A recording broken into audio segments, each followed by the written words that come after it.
Hi, I'm Greg Gutfeld with Dr. Nicole Saphier, Juan Williams, Jesse Waters, and his staple is her balance beam. Dana Perino, The Five, music.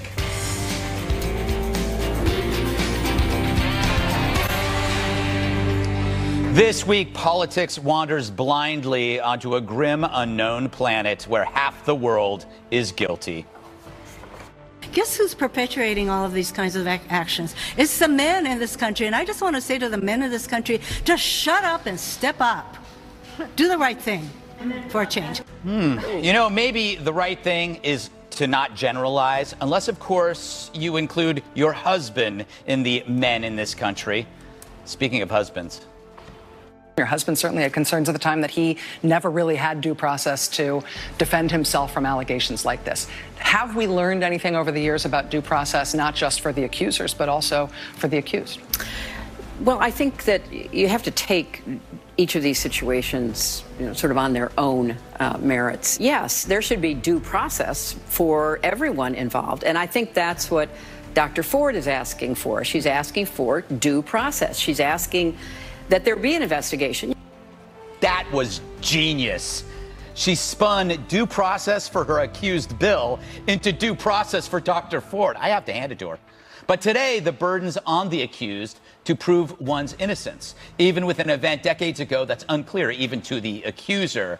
So now the Dems have gone from borking one man to borking a system. An accusation is all you need. The legal system becomes a game of tag. Plus, if saying that the accused is presumed innocent is now seen as pro-abuse, why not rid us of courts altogether? Just rely on memory. The media thinks it's foolproof, but is it? Hillary believes she ran from sniper fire and didn't believe Juanita. Blumenthal believed he was in NAM. Brian Williams believed everything he said on talk shows. But memory is fallible for all, and that's for accuser and the accused. It's just shocking how fast the media fires when they see the desired moving target. And after sitting on it for many months, Feinstein gave that target to them. But, says the mob, let's not rush things. We've got all day, as they twirl their rope. But what of the media? At work, they swarm. But at home, do they look at their spouse or kid and think, what if this ever happens to them? People loved Shakespeare's tragedies because afterward you could go home and say, hey, I'm glad I'm not Julius Caesar. It made you welcome a humble life.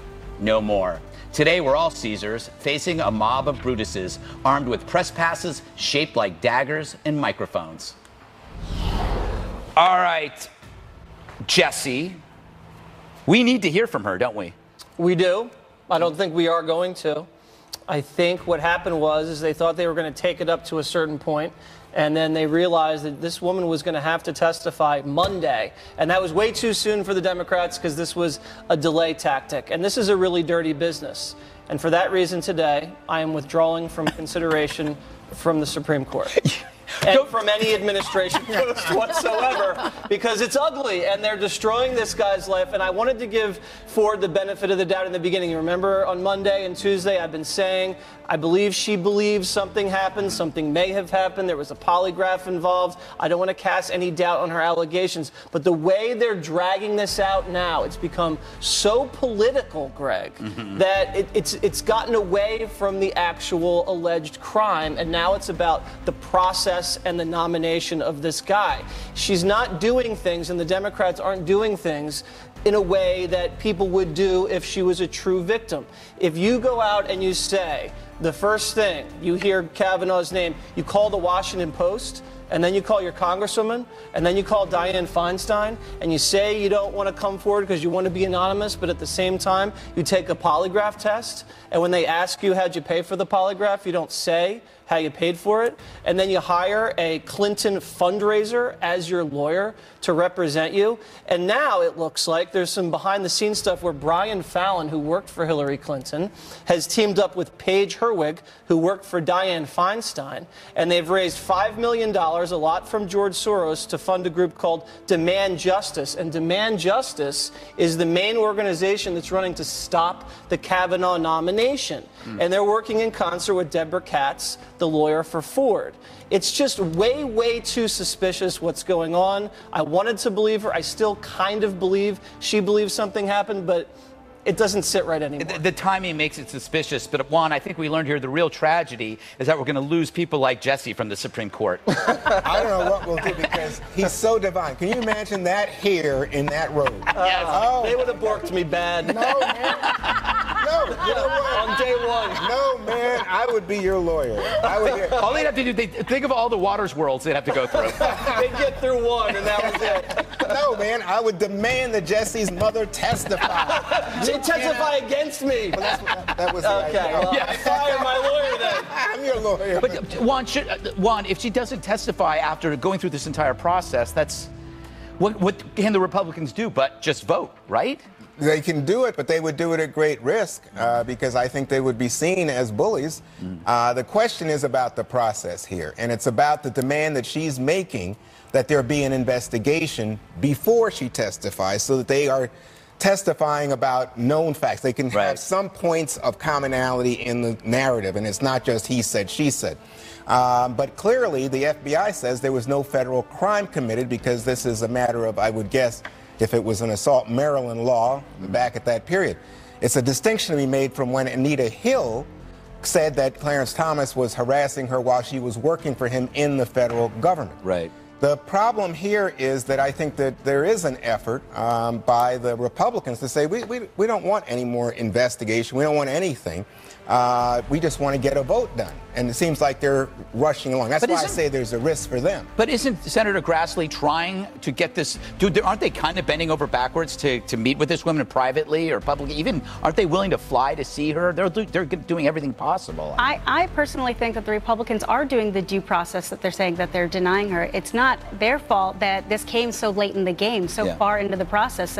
They're being very accommodating at this point, and it does seem that Dr. Ford doesn't necessarily want to talk at this point. She's probably not going to be there Monday. I'm not sure she's going to allow anyone to go there. And as it stands, we just have all these hazy details. So if we're not going to get details to help prove or disprove her claims, they have to vote. Yeah, why are you guys saying that she won't be there? Can I to her lawyer? No, her lawyer did not say that. Her lawyer said that she would like an investigation, but she didn't preclude the idea. Yeah, but there is not going to be an FBI investigation. The FBI has already said that. So wait a second, you're objecting to the fact that she is saying I would like an investigation? If you say I want an investigation, then she knows that it's not going to happen. Oh, no. So why would you say that? I think you don't know. I mean, it's like a novel. We don't know where it's going. That's a good point, Dana. Do you want to? I was going to roll the Grassley stuff, but I think we're past Grassley. Okay. We're past him. The grass has grown. The grass has grown on Grassley. No, he was talking about the possibility. Should we roll it, or should I stop talking about it? Well, I can. Let's play it. Let's play it. I can't believe I wasted time.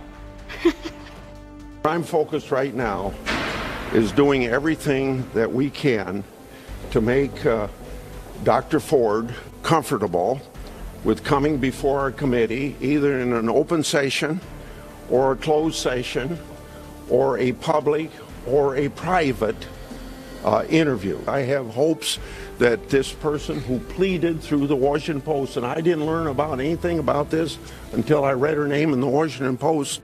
Dana? Well, people are complaining about process on the Republican side. I think the Republicans have a lot to complain about with the Democrats on the process side.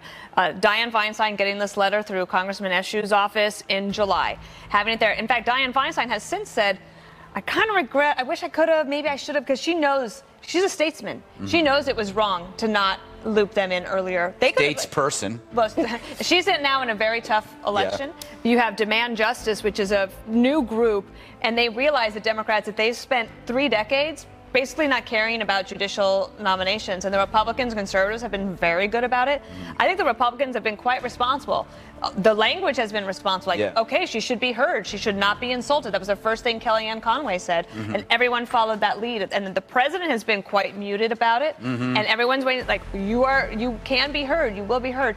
There is a question about this idea. Judge Napolitano said earlier on the 2 o'clock show, should the president ask the FBI to take 2 weeks, see what you can find out, and at the end of that, then vote on him and allow him to get seated by November 1st rather than October 1st. That's not what the Democrats want. I don't think they're ever going to be satisfied, even if there is an FBI investigation that says there's nothing there. That won't ever matter, because basically the die is cast, and that's why I feel that they might just need to cast the vote. All right, we're going to talk about this in the upcoming block. So we'll just sit here quietly. To be continued. Yes, and read our tweets. More on the battle over Brett Kavanaugh next.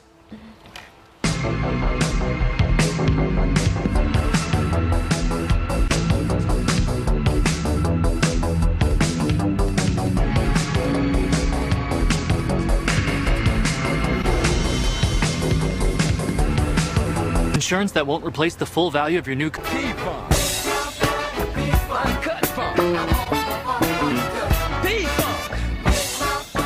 I would let the senators take their course. Let the senators do it. They're doing a very good job. They've given tremendous amounts of time. They've already postponed a major hearing. I really want to see her. I really would want to see what she has to say. If she shows up, that would be wonderful. If she doesn't show up, that would be unfortunate. Democrats have been quick to judge Brett Kavanaugh, but what about the claims against Congressman Keith Ellison? His accuser is saying she's been smeared by her own party and that no one's listening to her, saying about Democrats, quote, "No, they don't. I've been smeared, threatened, isolated from my own party. I provided medical records from 2017, stating on 2 different doctor visits, I told them about the abuse and who did it. My therapist released records stating that I have been dealing and healing from the abuse." So, Dana, what do you think about this? Is there a double standard here? It does seem quite hypocritical because when that story was breaking, people were cautious. They wanted to be respectful of her, but nobody wanted to criticize Keith Ellison on the Democratic side. Nobody said there should be an FBI investigation. No one said the Minnesota FBI or the state FBI should look into it. And he wants to be, he's not going forward to the Supreme Court, he wants to be Attorney General of Minnesota. That would mean he was in charge of all law enforcement. So, yes, of course, there's some hypocrisy on that. Well, I think this is so much what about. I mean, this is an attempt what about? Yeah, because nobody is really debating. And by the way, I'll tell you why not. Because in this case, groups like Now said, we don't like it, we don't think it's fair, and they have responded to this woman. And secondly, the woman said she had a tape. And so everyone said, including the journalist, let's see the tape. And she has refused to produce the tape. So there's a higher level of skepticism with regard to this case.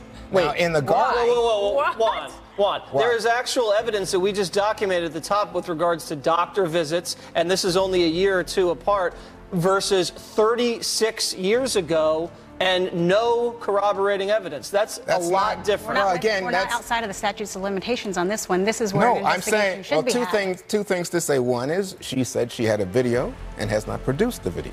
The second thing to say is that you say there's no corroborating evidence, but I think that the professor says, in fact, that she saw the therapist, she spoke to her husband. This is way before Kavanaugh was nominated to the Supreme Court. So these things are very real. I will say this to my mind is that I read where she is, Professor Ford, now being threatened, her address put on the internet. You have to understand what women have to put up with if they dare to come forward. Well, and I think she's under attack. But who is at fault for leaking her name? The only people who had this letter were the Congresswoman's office, Eshoo, the Senator's office, Dianne Feinstein, and the Democratic Party, and possibly this group Demand Justice. Or the Washington Post. It was not. I see. It was not the Republicans who leaked her name. I don't know who leaked it, so I don't think you do either. But the point is that conservative groups are now associated with the leak. And why? Who? They didn't leak it. Because you associated them with them just now? Oh, I tell you what, we'll leave that. But I'm just going to say the other part of this is that Judge Kavanaugh's friend, Mark Judge, who was written about, cavorting and drinking and bad behavior in high school, has refused now to testify. Wow. Talk about who's not cooperating. I can't believe who drank in high school. No. Unbelievable. Oh, okay. That's breaking news. Let's listen to, I believe her name is Mazie Hirono, and Greg played a little bit of the sound at the top. I think it's worth reviewing. Here's what she said about men. Guess who's perpetuating all of these kinds of actions? It's the men in this country. And I just want to say to the men in this country, just shut up and step up. Do the right thing for a change. Dr. Sapphire, as a man, I just feel really attacked here. It's, I can't believe we put up with this abuse. Well, I'm a mother of 3 boys, so I do have a soft spot in my heart for boys. But this type of behavior and these words is extremely divisive. And at a time where you have Democrats saying how divisive our nation is, this isn't helping us at all. I see no socially valuable outcome to any of this. It's dividing us more. It's delaying a process that's inevitably going to end up with a conservative judge being confirmed. I would love to hear from her. If she's not going to come, she's not going to testify. Vote. Let's move forward. Let's move forward, Greg. What do you think? You see this more and more, and I think it's due in part to social media, is that people interpret the worst intent from something you say. So if you say, like I'm going to say, that Judge Kavanaugh is tarred for life, based on a memory from 35 years ago initiated during a politically motivated event. Let's face it, it never would have come out if it hadn't been for the fact that he was up for Supreme Court. And the person that's making the accusation has unclear memories on it, but he is tarred for life. This will always be on his thing. Now, if I say that, people will say, oh, look, he feels so bad for the accused rapist. And they'll say, like, what about the victims? I'm talking about somebody who is not getting due process. And I return to my point, which you have brought up. What about the men in your life? We talk about the victims and we care about the victims, but you've got to also care about the people who are presumed innocent. And those could be your brothers or your sons or your fathers, and it could be your sisters. But Greg, you just did it yourself because you just said he's an accused rapist, and that's what everyone's saying. No, that's what I'm saying. That's my point. He's not even being accused of rape, but he's... No, he actually is. There are actually headlines. There are actually headlines that are saying... That's what I'm saying. The media, the headlines are saying that he is being accused of rape, and that's not even what she has said. So he is... His reputation is tarnished no matter what, whether he did it or not. And it goes to, I can't believe I'm saying this, but Hillary Clinton, when she was on MSNBC, was right. She said each case has to be judged on its own merits. You don't say, just because a woman makes an allegation, she has to be believed. You don't say, just because a man denies it, you got to listen to the man. Innocent until proven guilty, but judge it on the merits. And I don't know why we're just not following that right here. Because it's politics. You want to follow Hillary Clinton? Can we quote this? What is happening to me right now? I guess a broken clock's right twice a day.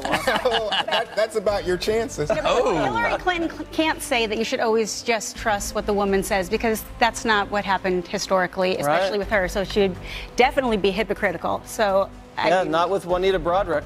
One question for all of us, though, even as, I think that men are deserving of also being heard and their rights defended. But I will say, for all of us, I wonder how you feel about the fact that throughout history, it's the women don't get heard. Well, we're waiting to hear from one of them, the doctor, on Monday, hopefully, and we'll see what happens, as the president likes to say. Hillary Clinton refusing to go away. Now she's warning us about President Trump's, quote, authoritarian tendencies. Next.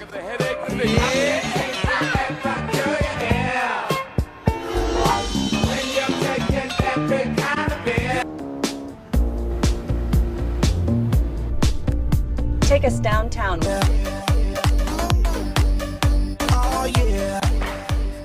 Welcome back. President Trump traveling to the Carolinas today to survey the damage from Hurricane Florence. The president spoke with residents and handed out warm meals to some of the people impacted by the big storm. Meanwhile, former 2016 presidential candidate Hillary Clinton, she's back on the political scene, offering some dire predictions about President Trump and the future of our government. What I'm worried about is that these authoritarian tendencies that we have seen at work in this administration with this president, left unchecked, could very well result in the erosion of our institutions to an extent that we've never imagined possible here. What I worry about, Rachel, is that after this election, this president's going to wholesale fire people. That's my prediction for tonight. He will fire people in the White House. He will fire people in his administration who he thinks are crossing him, questioning him, undermining him. Wow. So what do you think, Nicole? Do you agree with her? Let me tell you, she just can't stop. And the only reason she's out right now is because she's going to have an update from her most recent memoir, which was like number 8 in a series. And I'm just getting tired of hearing her opinion on things. The one thing that bothered me a bit was when she was talking about President Trump being an authoritarian. You know, this is not Maduro and Venezuela, where they are having it's tragic what's going on right there. What's happening in the United States is a booming economy. It's actually quite the opposite.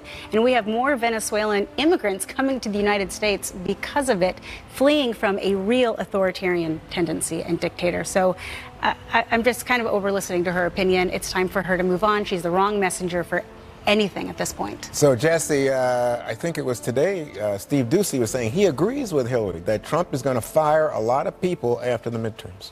Well, he should fire people that are undermining him. And if Hillary has a problem with Trump firing people undermining him, she must want people undermining him, like the anonymous op-ed writer.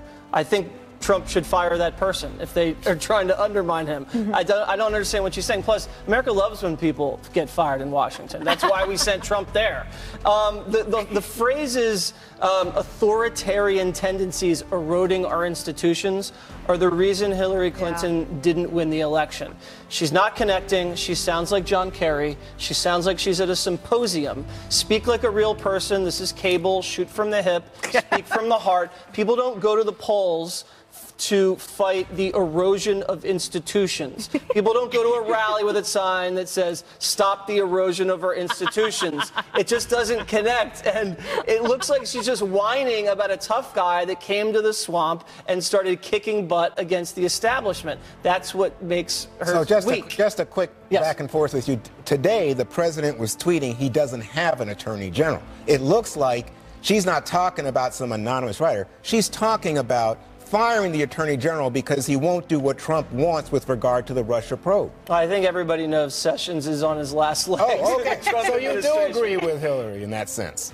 Is that twice in one day? Twice in one day. I think that's right. What is wrong with So, Dana, here's the thing. She says that there are 5 main areas of threats from President Trump: undermining the law, failing to protect the election system from Russia, attacking journalists, breathtaking corruption, and racist subtext of virtually everything Trump says. What do you think? Well, I think that those are all things that Democrats want to run on, and they are running on them hard in the midterm elections. And it's interesting, it's not working everywhere. Just today, the Fox Power rankings that Chris Starwalt runs showed an improvement, especially in Nevada. That was the Democrats thought that was a pickup for them for the Senate seat. It looks like Dean Heller is actually doing a lot better. So you actually have Republicans figuring out ways to run based on what their state needs and figuring out a way to run with Trump and not against him necessarily, but having a little bit of distance. And it's working in some of those states. So at the end of all of this, let's say that maybe the Republicans don't lose the House or lose some seats. Maybe they hold on by a few. Maybe they lose the House. Okay, that would be something they have to deal with. But it looks like the Republicans will keep the Senate. And so if the Democrats really want to succeed, talking about symposium, like you're at a symposium, isn't going to necessarily work. I do think that what Michelle Obama is doing and announced that she's doing is a much more helpful thing for Democrats. So she's going to have a big new effort. She's doing a big celebrity thing of voter turnout and voter registration. Democrats are very good at registering new voters. And if you register a new voter, they are 99% likely to vote that first year that they register. So that is where a lot of energy should be placed if you want to win. So, Greg, lock her up? Yes, immediately. She's like Look Who's Talking 3. You know, they should have stopped at Look Who's Talking 1. And then every iteration just gets worse and worse. Look, if you begin your evidence of authoritarianism with he says X, you have to immediately discount that, right? Like he says things that I think are racist, or he says things that are mean about the press. That's not anything because that's not an actual deed. Meanwhile, he hasn't stopped the media. He's woken it up. Authoritarians don't do that. He hasn't started wars. He's trying to prevent them. Authoritarians don't do that. He wants to bring the troops home. That's all he's been talking about. Authoritarians want to send troops out, and he wants other countries to pitch in militarily. That's not authoritarian either. And I need you to, and you must remember around November 18 in 2020, it won't be the authoritarian causing violence and intimidation in the street. Progressives are merely fascists in camo. And when the time is right, the disguises will drop, and they'll be out there like they were after the election. And if things don't go their way, they're going to be the ones hitting people over the heads with the bike locks, not Trump fans. Let's hope not. I don't want anybody hitting anybody. Stay with us. Wild Card Wednesday coming up on the 5.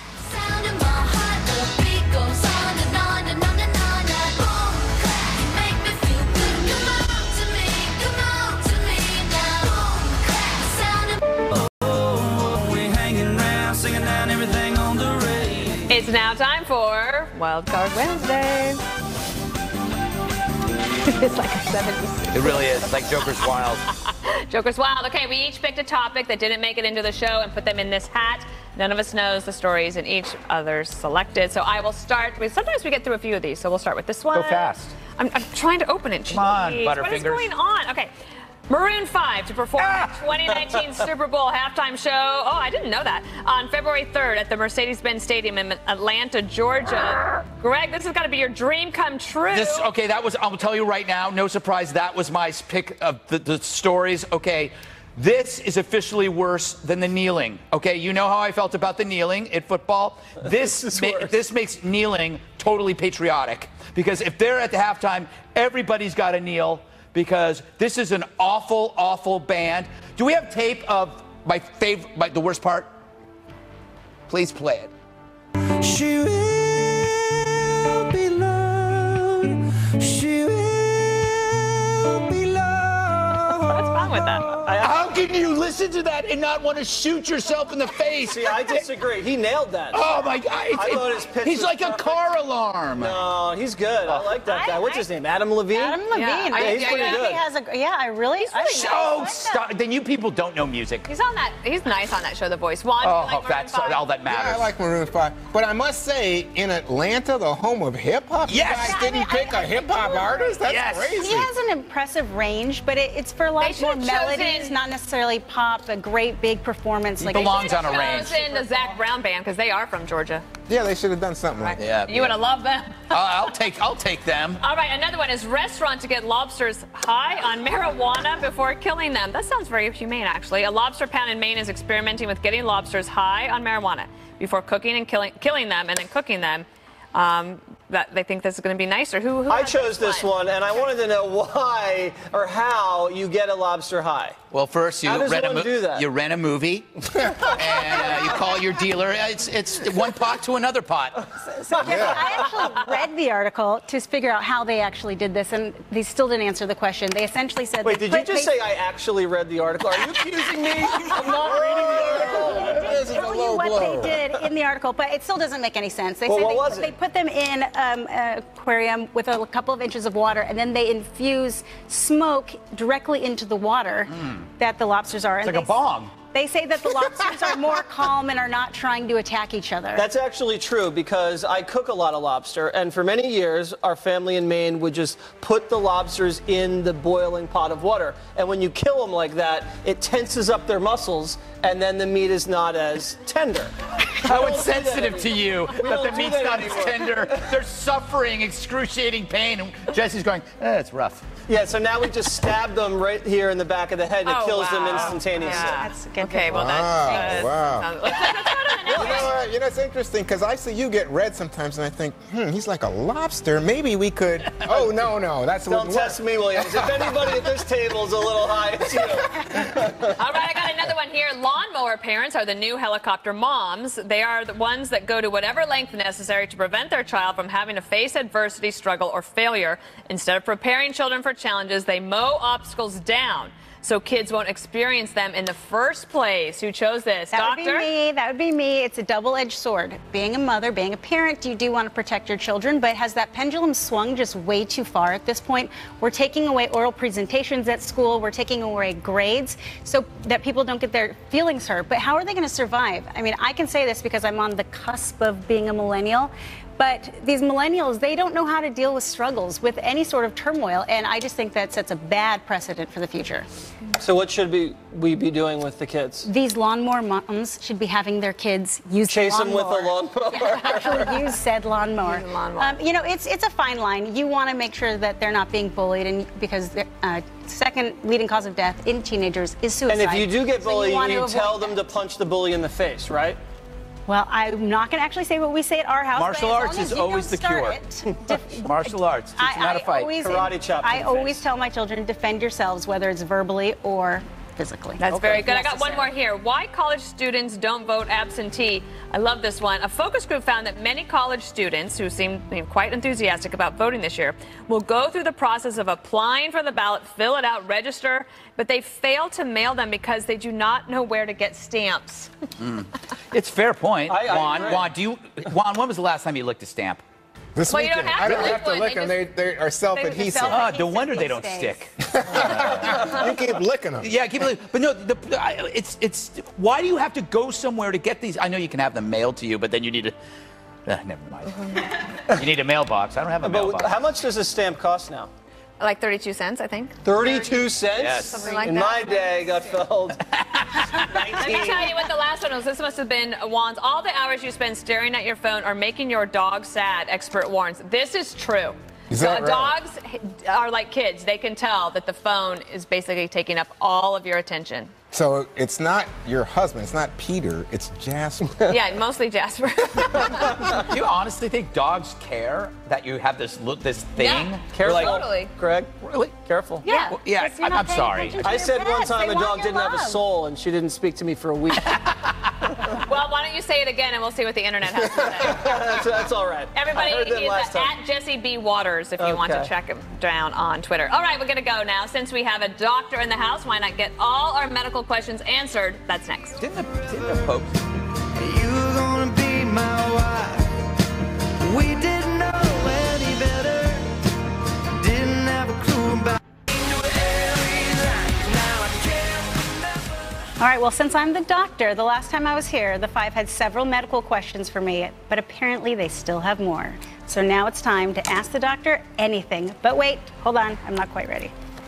Very good. Oh, look at this. Now you're suited up. Really? So you were telling me in the break that in your work, you're a cancer doctor, that you've seen some breakthroughs in 3D mammography. So I'm interested in that, but the reason I'm interested in is there's this thermonuclear scanning that you can scan your whole body, and then apparently that would tell you if you have any illnesses or problems. So I'm thinking, well, maybe I should do it. What do you think? Well, thermography is what I think you're referring to, and that is essentially a scan that detects any increase of heat or metabolism within your body. The problem I have with that is it's not very specific and it's not really that sensitive, and it hasn't really proven in trials to work at all. And if something lights up, I'll use conventional methods to look at it, like a CT scanner, ultrasound, whatever. If there's nothing there, then what am I supposed to do with that scan? I can't biopsy it based off the thermography. So is it a false positive? Is it a cancer we're missing? I don't know. Every time I have a doctor's office, they tell me I'm hot. Not cute? Okay, Greg, 3D we know you have a lot of mammograms. questions. All right, I wanted to ask about ice cream headaches. Okay. That was, but I figured that somebody else can ask that question. So new research released today, this is mind-blowing, claims that holding in flatulence leads to the offending gas exiting your mouth as bad breath. No. Yes, because it's one system. So you have two outlets. So if you block one outlet, it just finds an alternative route. You are a doctor. Verify this. I have yet to see that study. However, I will tell you that from the mouth down to the other end is all connected. Yes. It's a closed system. Thank you. And Why do they have to do a study? That's it obvious. tends to be bad breath comes from the bacteria in your mouth, and Right. the bad breath from the other end is the bacteria in that area. Yes. So it's unlikely that it's intermixing, but if there's a study, I'm happy to look at it. All I know is I think it implies that people should break wind. Yeah, but you should There you stop go. looking at Mad Magazine for medical advice. Okay, I have one. So I think it was yesterday, there was another study came out and it said, it turns out that high cholesterol is really not a problem at all for people. And so now we've had like 3 decades of people being on medicine because of their cholesterol. Do you think that they shouldn't have to be on? Yeah, why'd you doctors get it so Wow. wrong?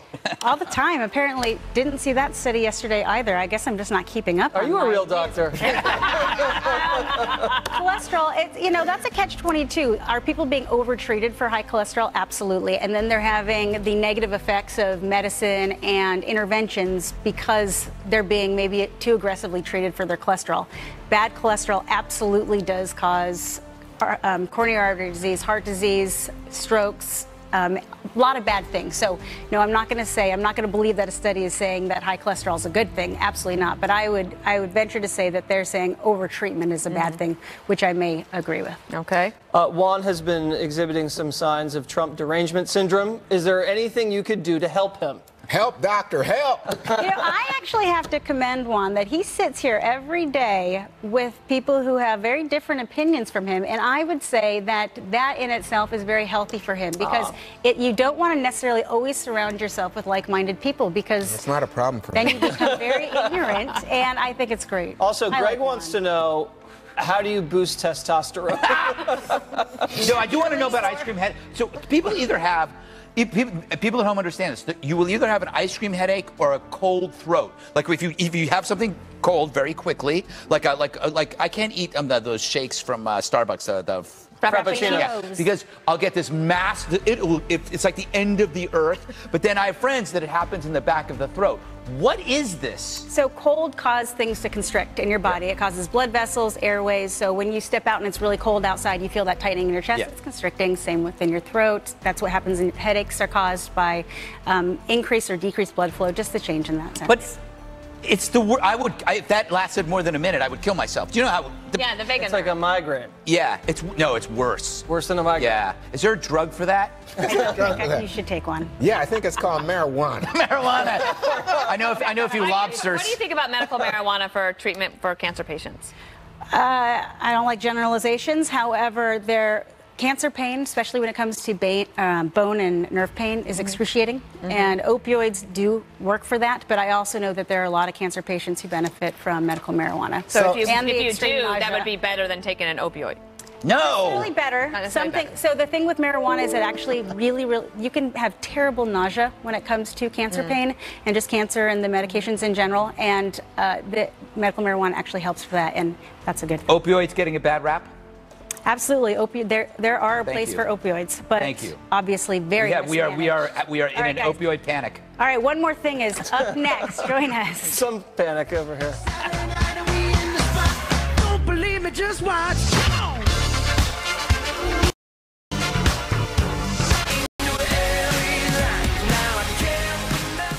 All right, well, since I'm the doctor, the last time I was here, the Five had several medical questions for me, but apparently they still have more. So now it's time to ask the doctor anything. But wait, hold on, I'm not quite ready. Very good. Look at this. Now you're suited up. Really? So you were telling me in the break that in your work, you're a cancer doctor, that you've seen some breakthroughs in 3D mammography.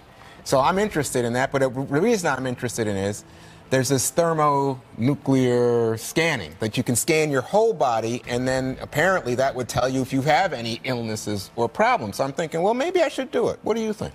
Well, thermography is what I think you're referring to, and that is essentially a scan that detects any increase of heat or metabolism within your body.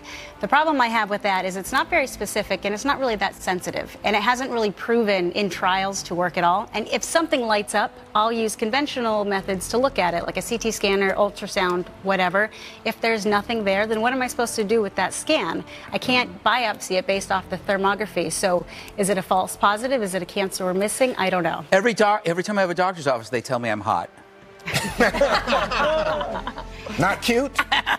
Okay, Greg, we know you have a lot of questions. All right, I wanted to ask about ice cream headaches. Okay. That was, but I figured that somebody else can ask that question.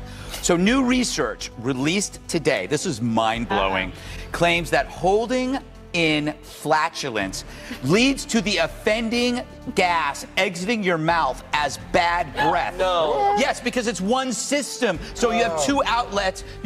So if you block one outlet, it just finds an alternative route.